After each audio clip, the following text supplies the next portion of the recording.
오늘의 복음. 오늘은 2020년 4월 27일 월요일입니다. 오늘의 독서는 사도행전의 말씀 6장 8절에서 15절입니다.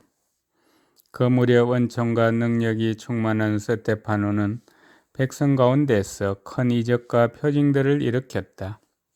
그때 이른바 해방민들과 키레네인들과 알렉산드리아인들과 킬리키아와 아시아 출신들의 해당에 속한 사람 몇이 나서서 스데파노와 논쟁을 벌였다. 그러나 그의 말에서 드러나는 지혜와 성령에 대항할 수가 없었다. 그래서 그들은 사람들을 선동하여 우리는 그가 모세와 하느님을 모독하는 말을 들었습니다 하고 말하게 하였다. 또 백성과 원로들과 율법학자들을 부추기고 나서 느닷없이 그를 붙잡아 최고의회로 끌고 갔다. 거기에서 거짓 증인들을 내세워 이런 말을 하게 하였다. 이 사람은 끊임없이 이 거룩한 곳과 율법을 거슬러 말합니다.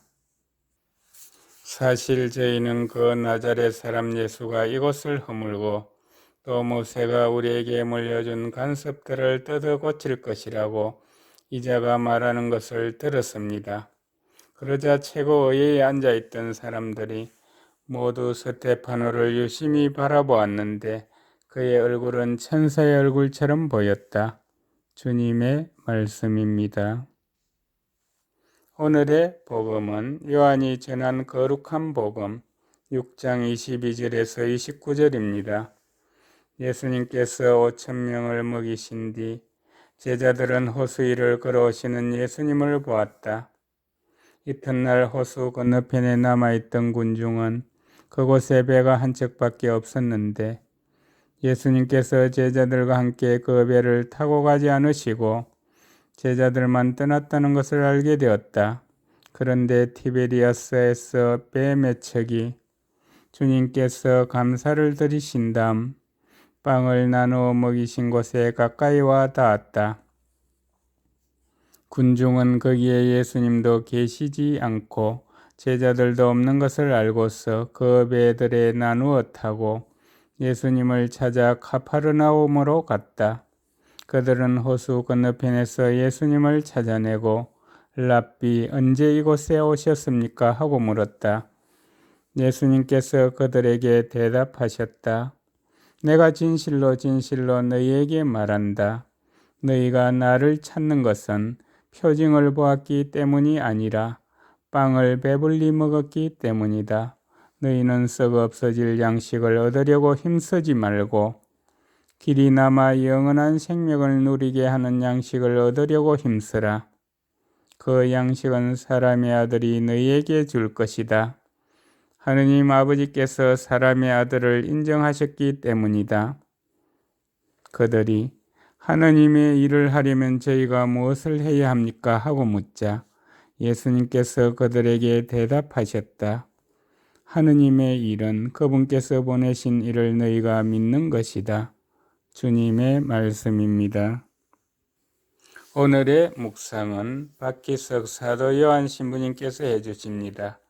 오늘 독서 복음은 그리 예쁠 것도 없는 일상의 나그네 서리에 지친 우리에게 두 개의 길을 제시하고 있습니다.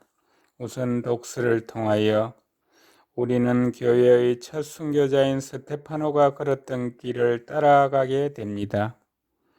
부활하신 예수 그리스도에 대한 스데파노의 신앙 고백은 자신의 생명을 내어놓게 하였습니다. 반면 복음에서 예수님께서는 빵을 많게 하신 표징을 보이신 뒤 곧바로 이어진 영원한 생명에 대한 가르침을 통해서 어떻게 당신께서 생명의 빵이신지를 말씀하고 계십니다. 쉴 새 없이 주어지는 일상의 소소한 일들과 습관적으로 반복되는 그 일들의 좌절, 타인의 무시로 얻은 상처, 그리고 만족할 수 없는 자기 연민 속에서 부활의 기쁨을 계속 간직하기에는 우리의 인내심이 턱없이 부족하기만 합니다. 바로 이때 썩어 없어질 양식이 아니라 길이 남을 영원한 생명이신 예수님을 굳게 믿으며 죽음 앞에서도 천사의 얼굴을 보인 스테파노의 믿음을 바라봅니다. 하느님의 일을 하려면 저희가 무엇을 해야 합니까? 기쁘게 살아가는 부활의 길을 묻는 제자들의 질문입니다. 하느님의 일은 그분께서 보내신 이가 너희가 믿는 것이다. 예수님의 대답입니다. 무거운 멍에로 비틀거리며 삶의 문제를 되새기기보다는 미처 깨닫지 못한 삶의 축복을 헤아리는 것이야말로 하느님의 일을 하시는 예수님을 보고 믿는 것입니다. 스테파노와 같은 믿음으로 삶의 문제도 편안히 웃을 수 있는 이유는 예수님께서 주신 생명의 빵 때문입니다.